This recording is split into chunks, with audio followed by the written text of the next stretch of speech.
Blog Talk Radio. So you want your charity to succeed. It's no secret that combining online and offline techniques is the key to modern-day fundraising success, and practical advice is what you need. The Nonprofit Coach with Ted Hart is the perfect place to learn from experts around the world who, along with our host, provide advice you can use.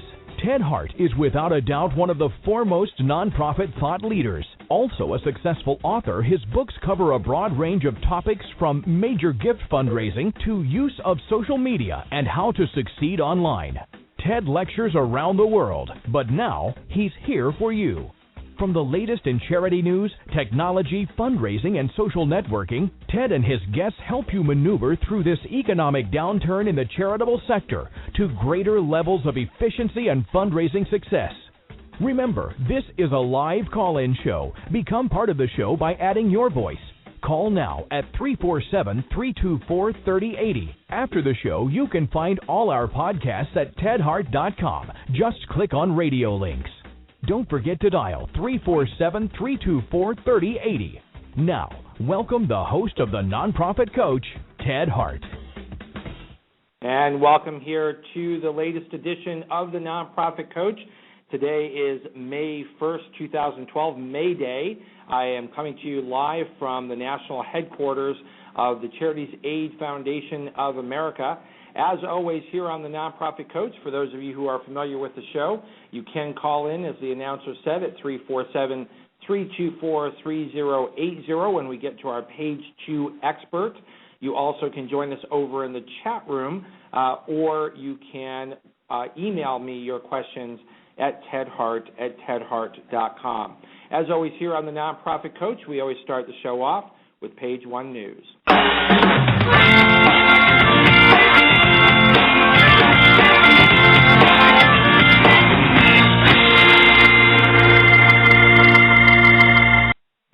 Last week we were not here. I was over in London meeting with, giving a lecture at the Charities Aid Foundation UK.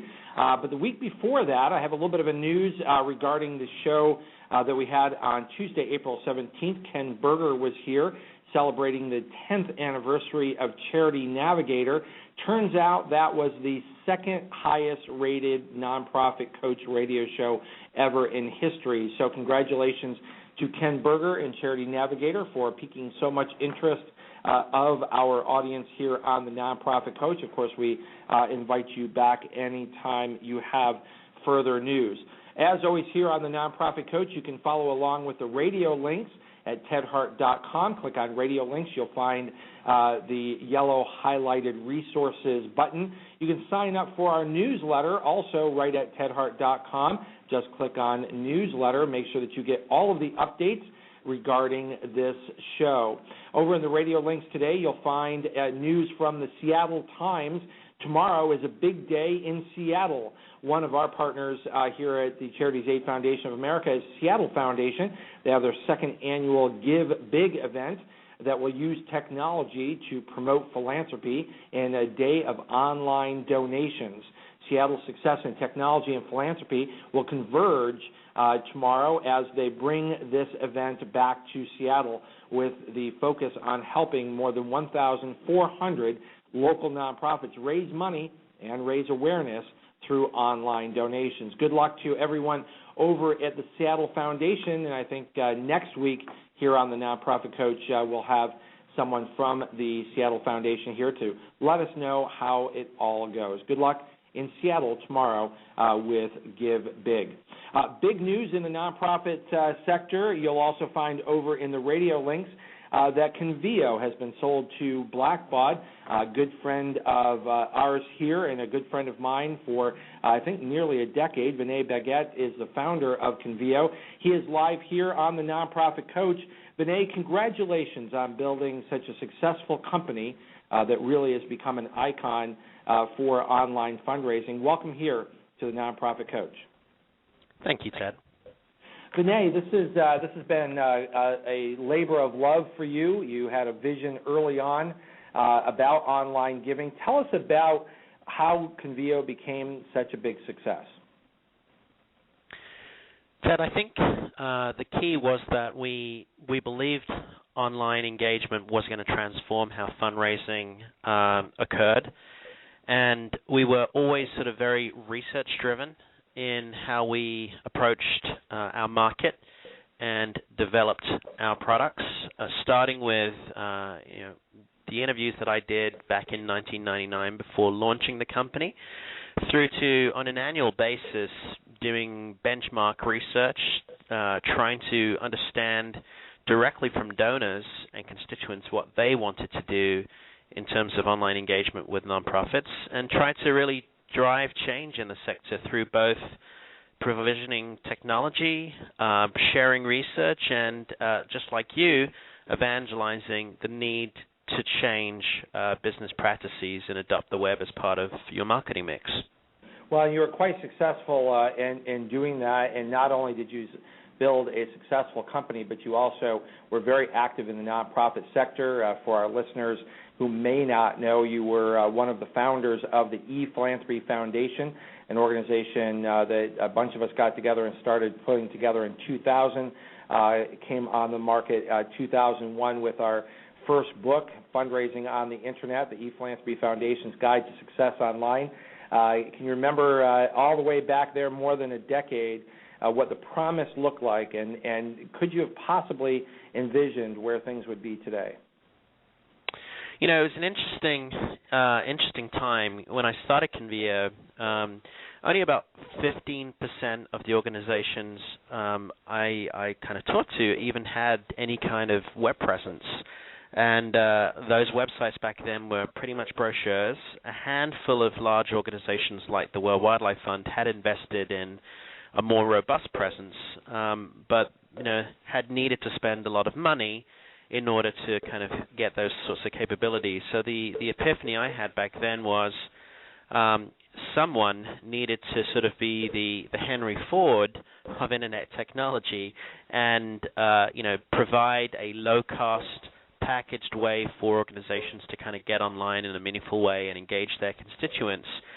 And back then, far under $100 million was raised online as an industry, and I don't know what the official figure is for 2011 as an industry, but it's in the multi-billions, and Convio alone handled about $1.3 billion in funds last year. So we've seen as an industry tremendous growth in this medium, and it's much more than just the dollars that are being raised online. We've seen the impact of the web in terms of driving new donor engagement and recruiting, reaching out to new demographics and younger constituents.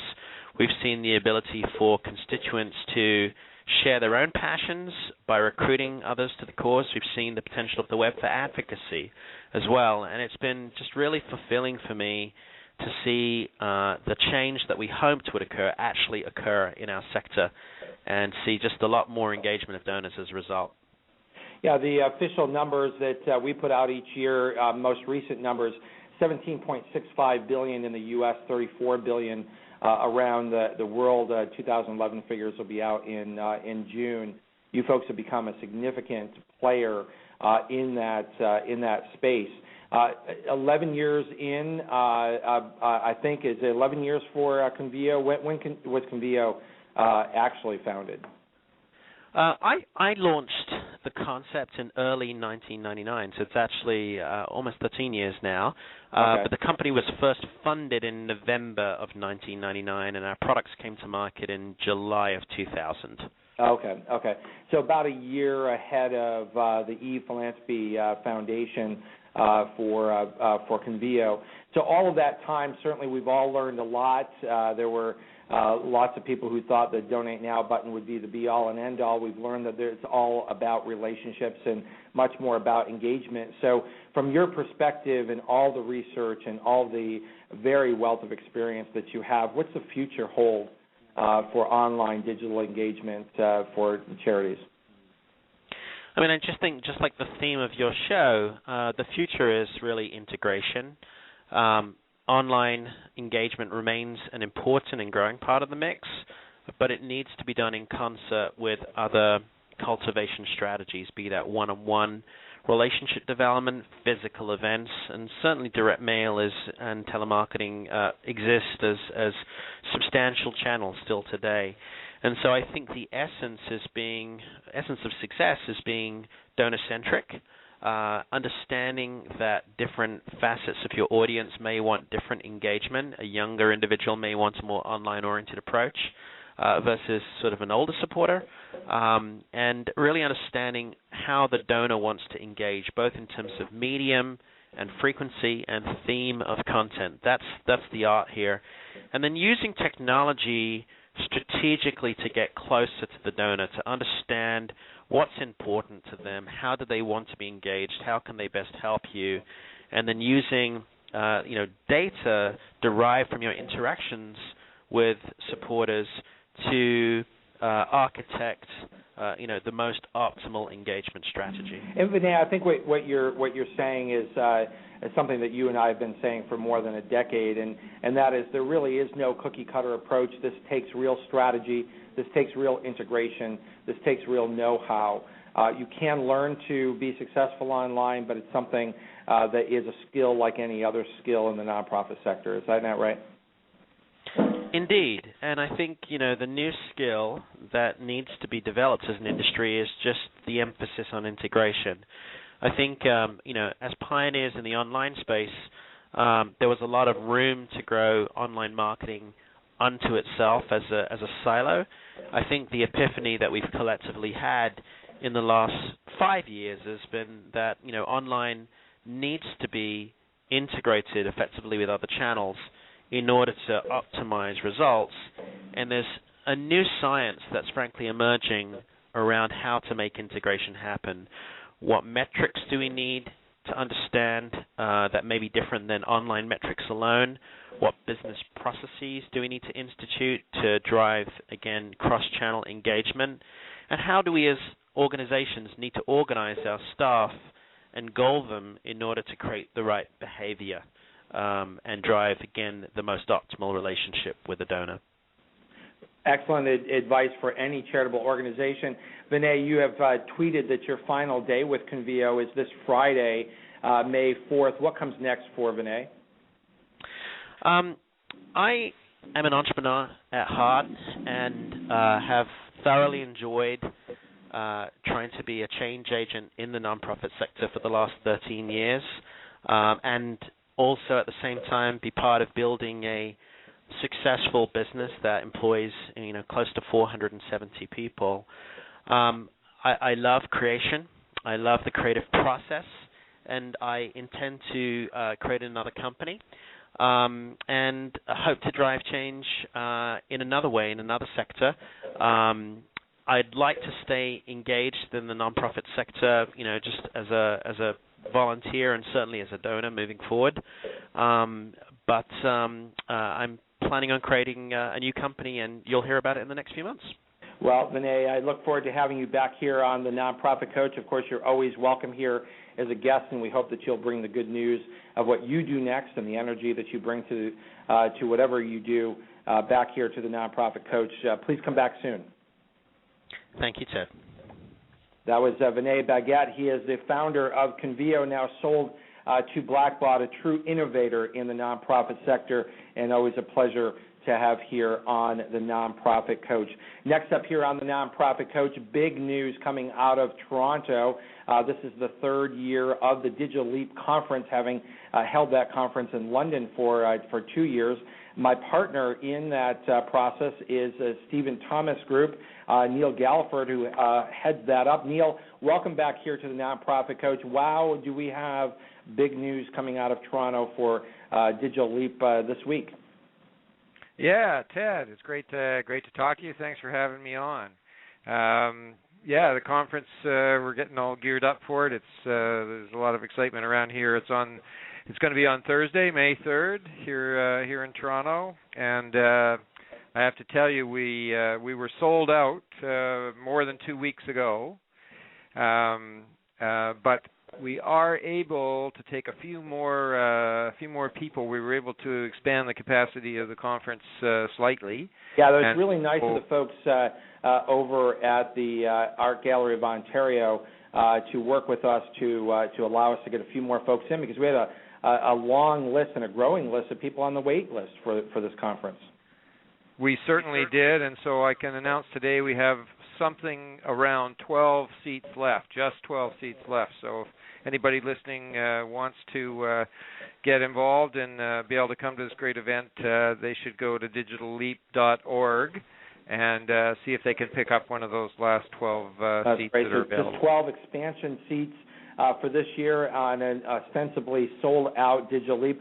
Great lineup. I think that's probably part of the reason why this sold out so quickly. This is really a unique learning experience throughout North America.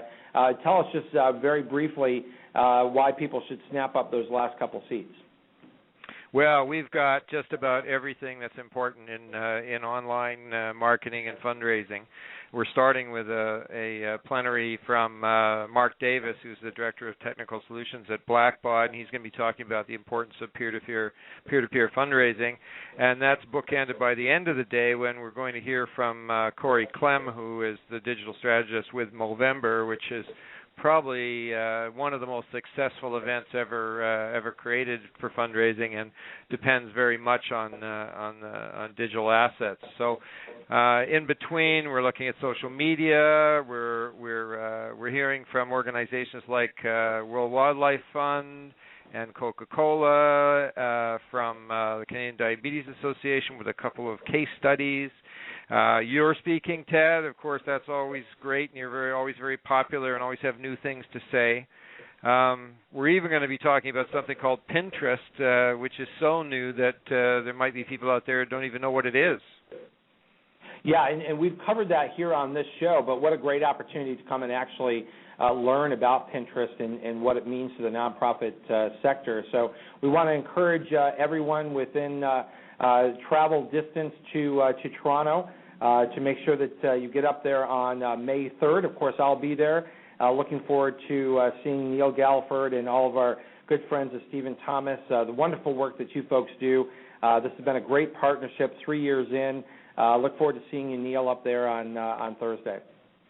Yeah, and of course, it wouldn't be possible without the help of our sponsors, starting with Blackbaud, Unix Vision, Artez Interactive, and a host of other sponsors. So I hope people will go to digitalleap.org and pick up one of those tickets, have a look at the program, look at all the speakers, and we're looking forward to seeing everybody on Thursday. Yeah, and the sponsors will be there, so you'll have a chance to actually talk to them about the services that they provide. Our good friend Jeff Janak will be there. Always one of the very first folks to jump in, one of the first believers in Digital Leap. So we encourage everybody to get a chance to chat with Jeff and the wonderful work that he does for nonprofit organizations. Yeah, it's fantastic. We're really appreciative, and that allows us to keep the ticket prices down so that even small organizations can afford to send someone to learn what they need to be doing online. Absolutely. So anyone interested can connect with the conference at digitalleap.org. If you have any questions, you can contact us right on that website as well. Neil, I'll see you on Thursday. Absolutely, Ted. Looking forward to it. Great to have you here on the show. I'll be up in Toronto the rest of the week. That was Neil Galliford from Stephen Thomas talking about the ostensibly sold-out Digital Leap conference. 12 expansion seats still available. Snap those up and join me up in Toronto. Next up here on Page 1 News, just before we get over to Page 2, is the ongoing survey over at tedhart.com. Which president of the United States has done the most for philanthropy? Voting continues. Almost a tie between Jimmy Carter and Bill Clinton. Who do you think? Every president listed on the poll, and they are in random order, has received at least one vote. Make sure you go online at tedhart.com and vote for the president that you think has done the most to advance philanthropy in the United States. With that wraps up Page 1. We're going to head right on over to Page 2.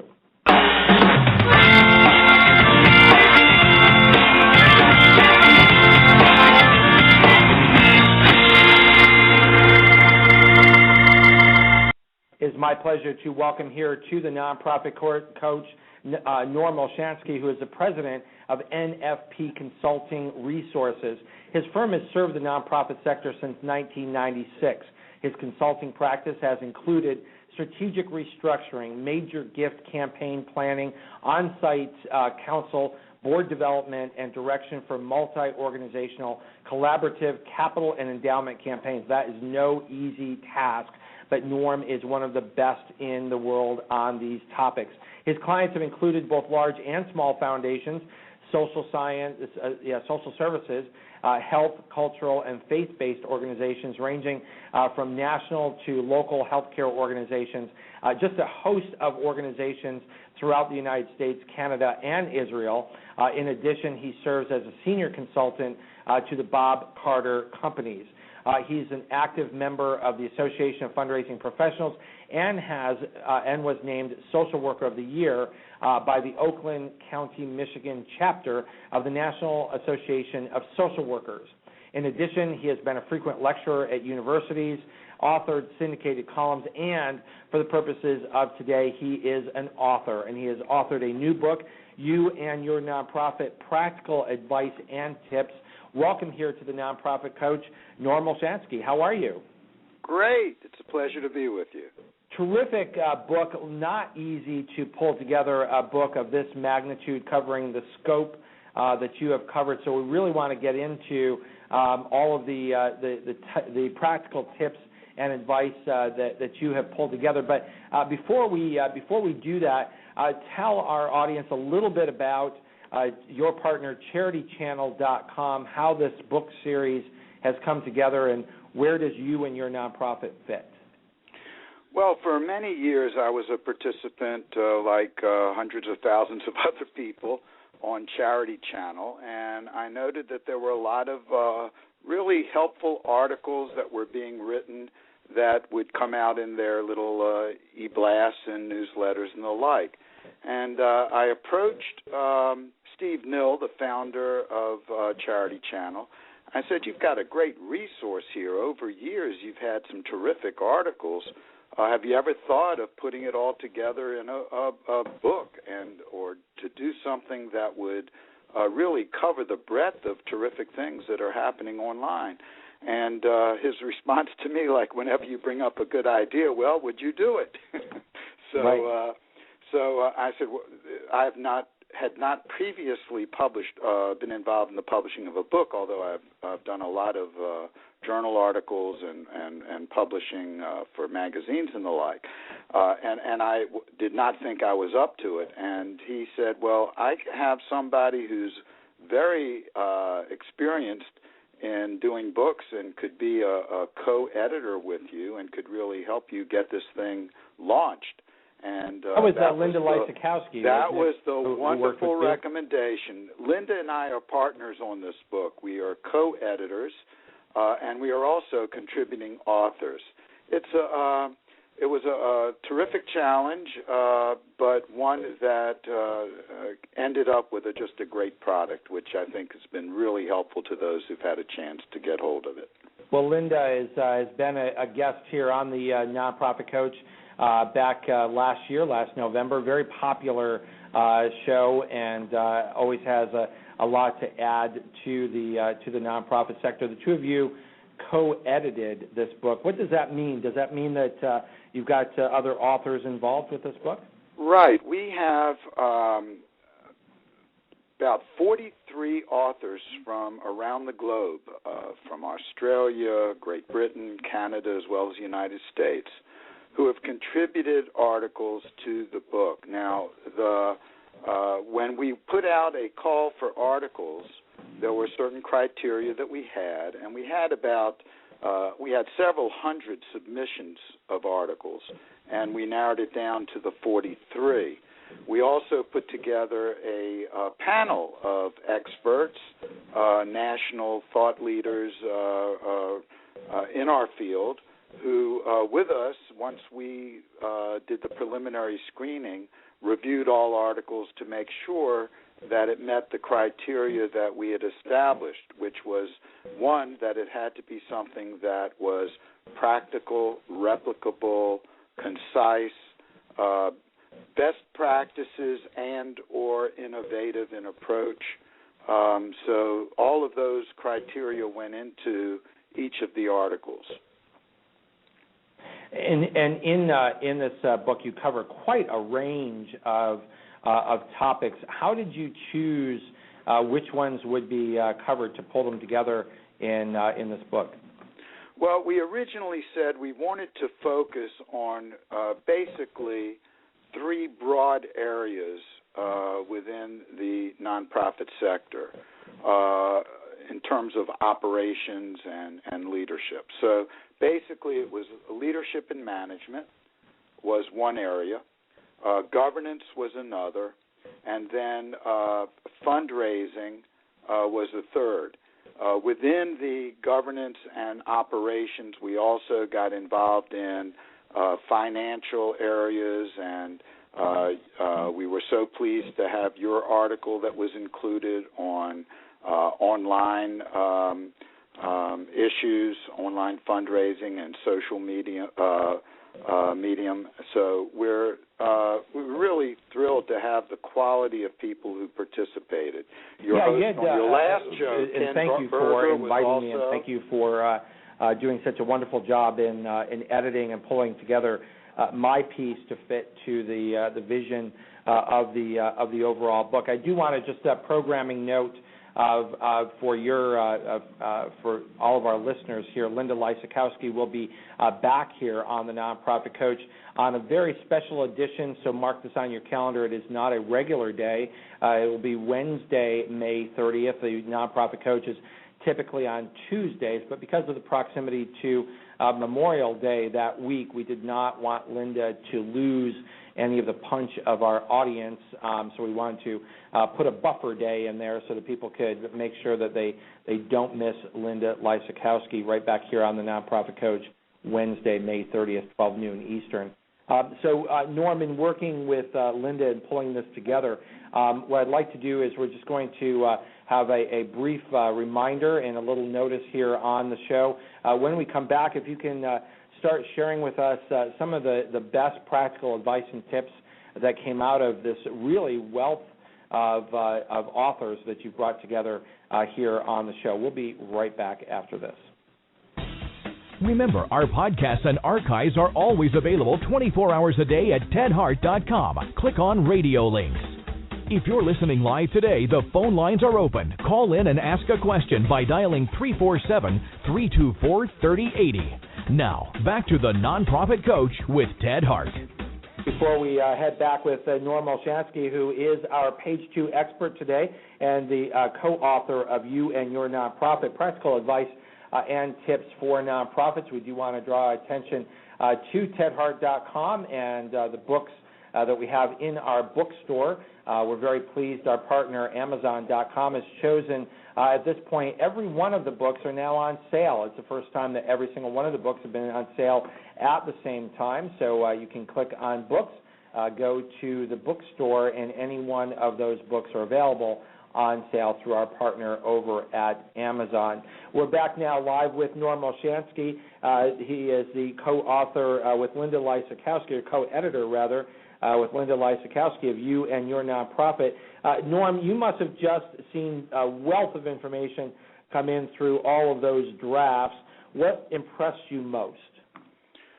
Well, I think what impressed me most was the fact that we had expert advice from some national leaders that was not just focused on the large nonprofits, that really helped the smaller nonprofits, even the ones that are all volunteer-led, to deal with the day-to-day issues that we all face at different times in nonprofit work.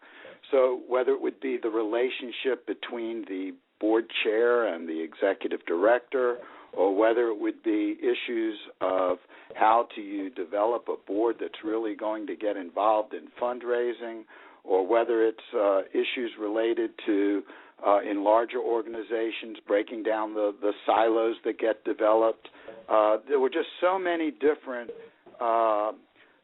articles dealing with the practical aspects of some marketing plan giving,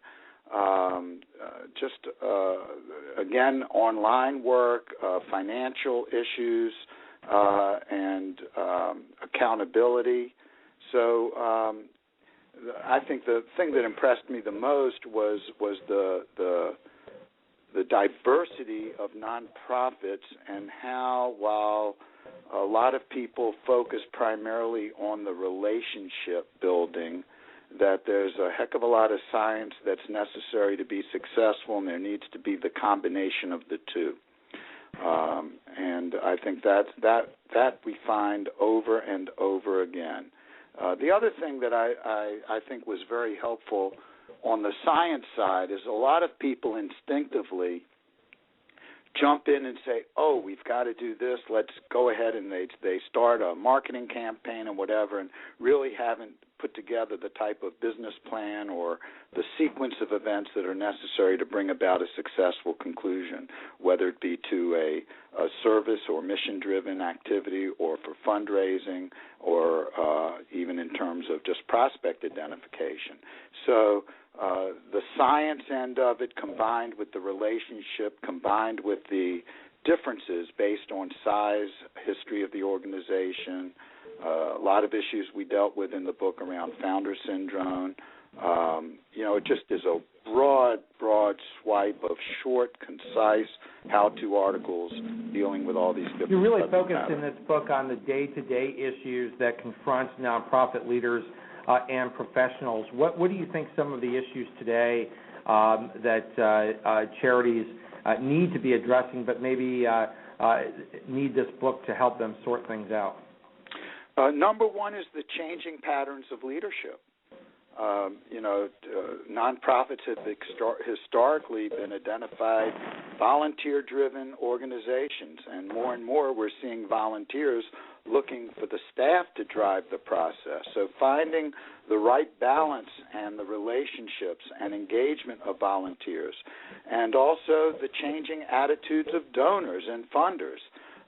There's a whole new level of accountability, looking at outcomes and not just outputs, and really evaluating and looking at the metrics, and being able to justify your return on investment that funders give to an organization. These are the trends, I think, that are happening more and more. And, of course, the economy has had a major impact over the last couple of years. But I think it's also, in a sense, when you have a crisis, can create opportunities, in that people are beginning to work smarter and be more strategic, and utilize human and financial resources in better ways. So from that standpoint, there has been some good that's come out of these bleak last couple of years. Yeah, a lot has been learned. It seems to be a recurring theme of the professionals that you've brought together in you and your nonprofit, which is available at CharityChannel.com. It keeps coming back to leadership. Leadership is both volunteer and staff. Is there a crisis of leadership in the nonprofit sector? I'm seeing a lot of different trends. The turnover rates are outrageous. The demands that are being put on staff. We've got a lot of burnout. We've got a lot of cutting back by some of the nonprofits over the last several years. So turnover is very costly to nonprofits, and it's very costly in terms of the development of up-and-coming professionals as well when you have constant turnover. So I see that as a big issue. A lot of it has to do with the change in attitudes about the role of staff, and it also has to do with limited resources and having too few staff to be able to accomplish what needs to be accomplished with increasing demands being placed on nonprofits. Are there just too many nonprofits for the sector to support? Yes and no. I mean, I'm one that says that the market will determine the number of nonprofits that survive. There's a big push now to have nonprofits collaborate. I think the which is great, and I think more and more collaboration needs to take place. Successful collaborations may ultimately lead to strategic alliances, and then from there possibly to mergers and the like. But we're seeing more and more nonprofits go bankrupt, go out of business, and they should. It's a tough nut to have to deal with, but at the same time, to be successful, you have to be practical as well and have to be responsive to your funders. For organizations that have those concerns, particularly the smaller organizations that you spoke of earlier, what are some of the practical advice and tips in this book that might help them either avert closing their doors or entering into partnerships, or how does all of that work to save the mission if the organization itself is in trouble? Well, there are a lot of different things an organization can do that goes back to this collaborative model. There are now a lot of organizations that are combining back office services or are outsourcing more of their services. We are seeing, we had one organization that I was working with, the early childhood programs and organizations in that community, in that region actually, got together, and they were having a problem collectively in recruiting, retaining, and screening staff to work with children. And so they created an entity that did that for them. So they could all go to that pool without having to do it each of them themselves. And it saved a lot of money. It saved the hassle of when someone didn't show up, having an adequate workforce, you could go to that entity. I've seen it done also with healthcare insurance, collaborative efforts there, collaborative even capital campaigns, as you mentioned earlier, collaborative efforts for back office accounting and temp services. In Florida, where I'm located, professional employment organizations, PEO, they were known as employee leasing organizations, are very big, and a lot of nonprofits go through them to handle all of their back office benefits and other types of things. So there's the collaboration on the business side and operations side, and then there's collaborative activities that can take place on the service side as well. So, I see more and more donors insisting on organizations looking at ways they can give a better return on investment, save money, be more effective, and that's one of the best ways to address it. And those are very important topics to make sure that an organization is not just raising money for the sake of raising money, but in fact are focused on their mission and focused on being as efficient as they possibly can be. It's important to have books like yours that helps bring that expertise that nonprofit executives might not naturally have as they come into their new roles. No question about it. In fact, I just finished reading one of your books. Oh, my goodness. Which one did you read? The Internet Management for Nonprofits. Oh, my goodness. Thank you. Yeah, that's the most recent book and is available at Amazon.com.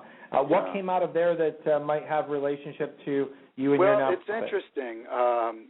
I actually was asked to do a review of the book, so you will see the review very soon, and I will tell you that I found the book to be very important, even though it's a couple of years old now in terms of the original input, and with the dramatic changes that are taking place in online technology and new services and the like. It is still a wonderful book for people no matter what level of exposure you currently have with online technology and use of the Internet. I was very impressed with it. I consider myself to be a fairly engaged person when it comes to social media and the Internet and web presence, but I took a lot away from the book that was very helpful. Well, it's very kind of you. Yeah, we wrote that forward thinking. So while the published date is, I think, 18 months or a little bit more, the content was meant to not just be sort of, flavor of the day, but really concrete, tried and true things that can be done to add the Internet to the management of your organization. So I really appreciate your kind words in that. And, of course, you brought some of that forward through the article that I have in your book, You and Your Nonprofit. That seems to be a recurring theme of the use of the Internet to add efficiency as one of the practical pieces of advice for charities today. Yes, but I also urge caution. And as your previous guest on your page 1 indicated, that for an organization to be successful, really have to integrate all of the different aspects of operations, management, fundraising, mission development, and the like. And while no question the Internet has been a phenomenal asset, it is not the only tool and needs to be seen in light of all the other things that a good nonprofit needs to do in order to be successful. Yeah, it really is important to drive that message home that the Internet by itself is not going to do anything for your nonprofit. It's the integration of all of the tools that your organization have into a combined strategy that helps the Internet be a phenomenal voice for organizations, right. A phenomenal opportunity to add efficiency to management and to fundraising and outreach. And it's not going to do any of those things by itself. And that's why books like yours are important for people to prioritize the kind of work that they're doing and the opportunities that face their organization.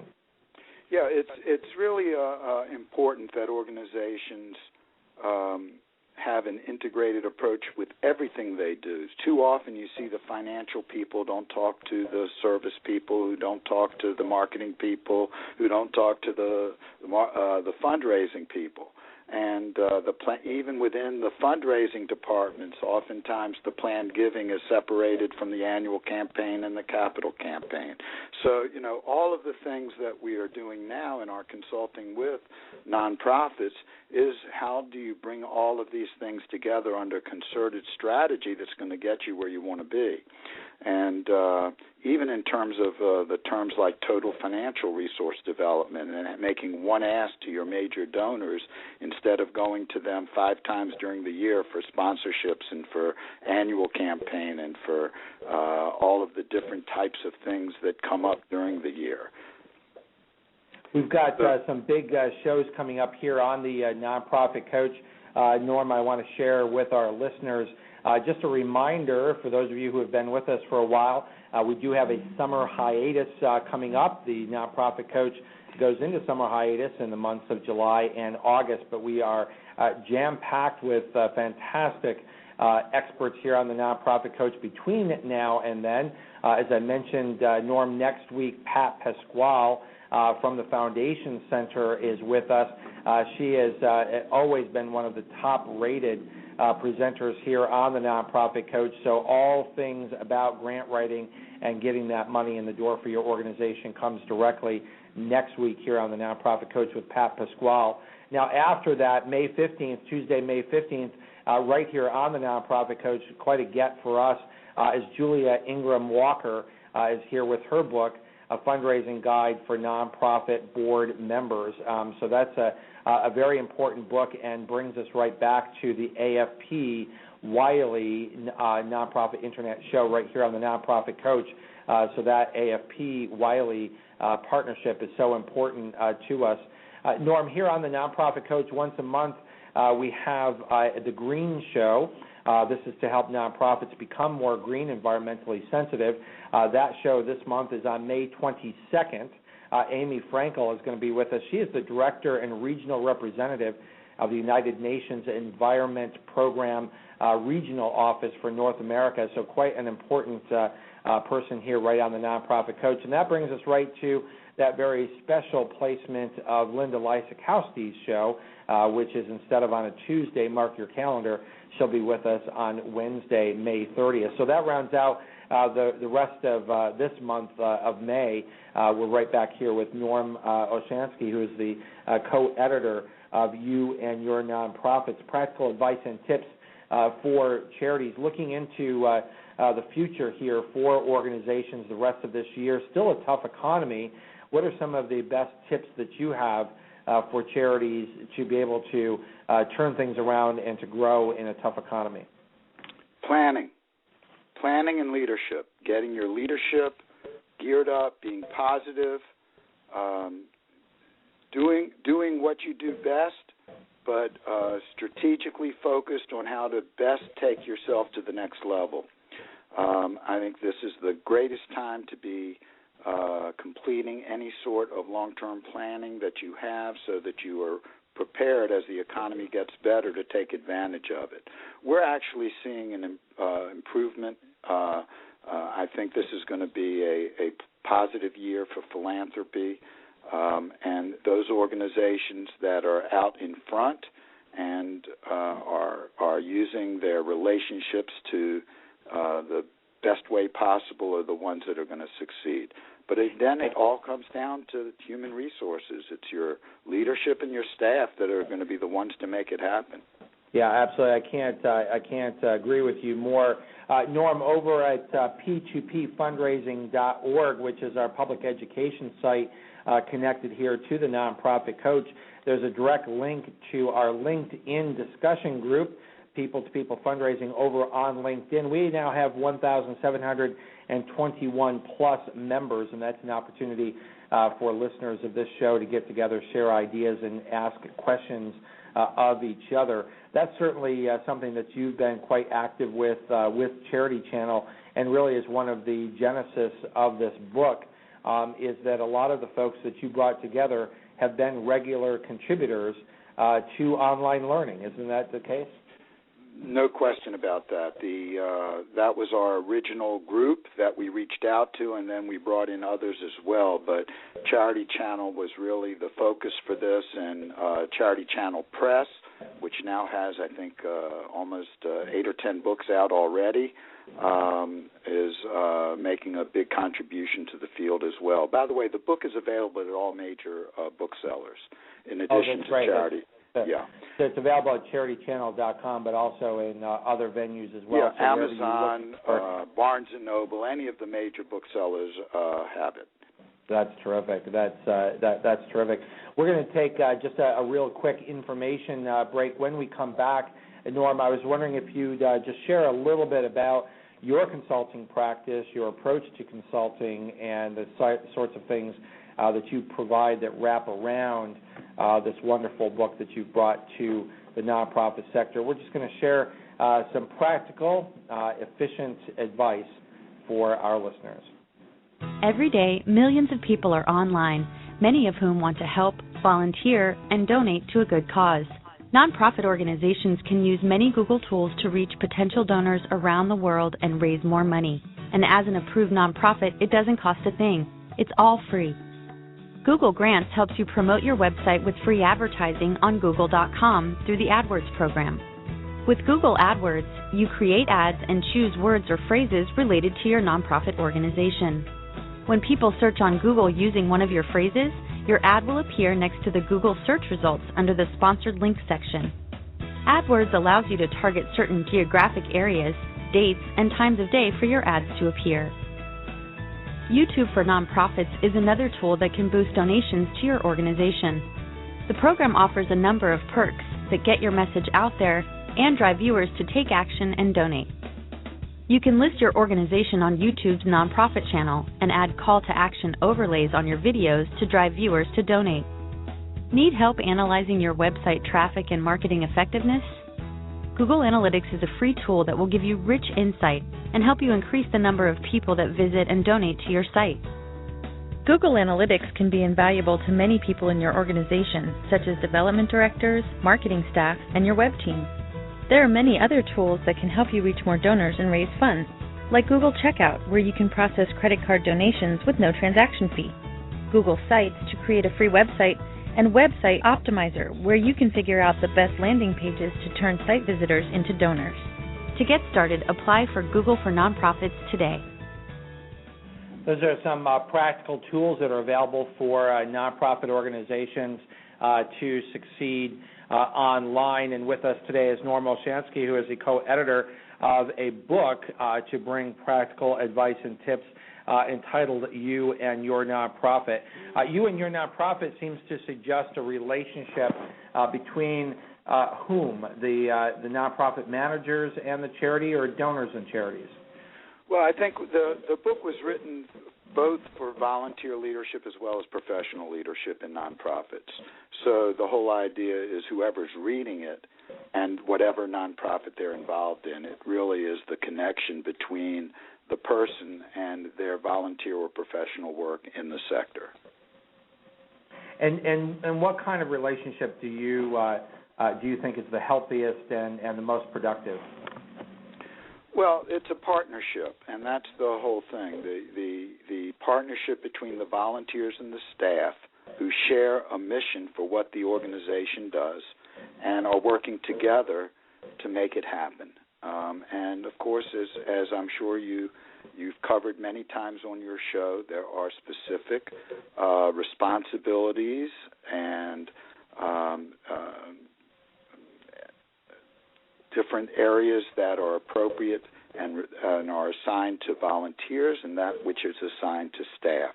And depending on the number of staff and the sophistication of the organization, there are a lot of variations to those accountability factors and responsibility factors. But when organizations understand what each other's responsibilities are, meaning the volunteers and staff, and work together in a true partnership, you see success.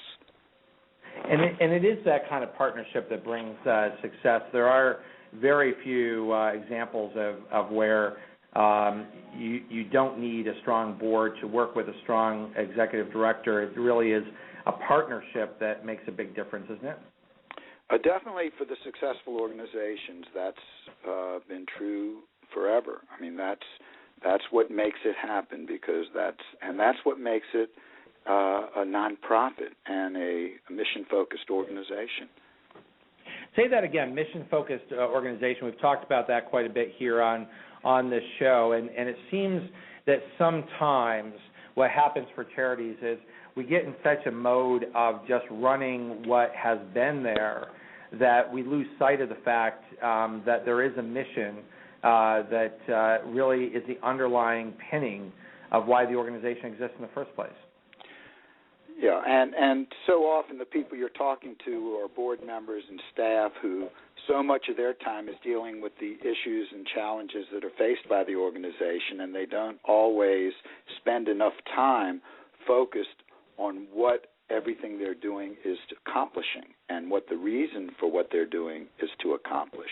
And that's really the thing that in a lot of boards we try to encourage board meetings to include opportunities to really celebrate the successes of the organization and help leadership, volunteers, as well as staff see the benefits and the outcomes of what they've done for the community. Kay Sprinkle-Grace, I know you know Kay. She's been here on the show several times, and in fact always does our Christmas show, and she's always been very popular as our Christmas show guest. And she and I have talked quite a bit about this interplay between boards of directors and meeting a mission as opposed to just running a business. Yeah, it's very important, and that goes back to the whole governance issues. A lot of it's dealt with in the book as to what type of training. What do you do when you recruit people for the board? Are you giving them a full understanding of what their responsibilities are to the community and not just to the organization? So, is there too much of an assumption that board members come to the table with an understanding of how to be a good board member?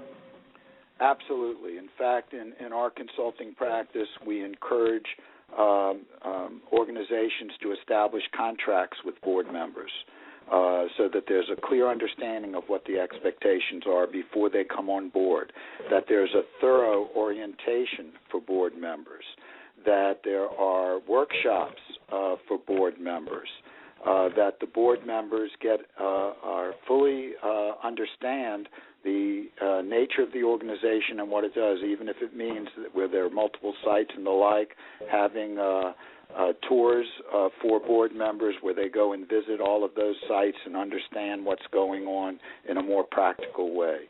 You can't really get people. A lot of people are focused on just the fundraising and sustainability, and you're never going to get the fundraising and sustainability if you don't have people with the hearts and the heads behind it. You start with people's hearts.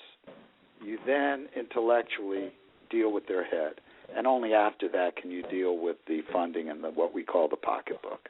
Exactly. Those are very, very important messages here on the Nonprofit Coach today. We have Norm Olshansky. We do have a question coming in from Doris in Chicago, and she's specifically wondering about annual appeals and how important they are to fundraising.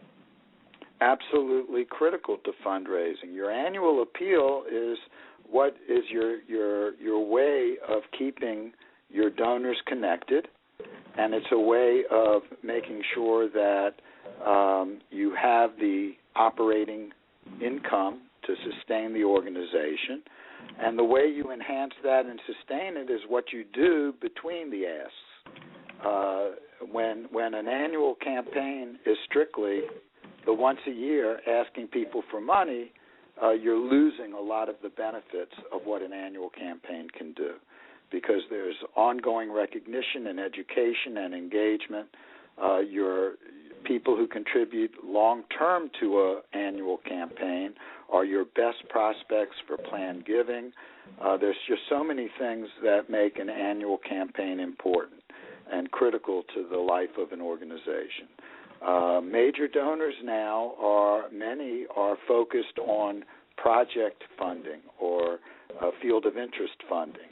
And there's a need for the annual campaign, especially it's to raise the money for the things that are absolutely necessary for the organization to be successful, but are not as sexy to donors or is not something that people would, people typically don't say, I want to give a big grant for your electrical bill or for your maintenance costs.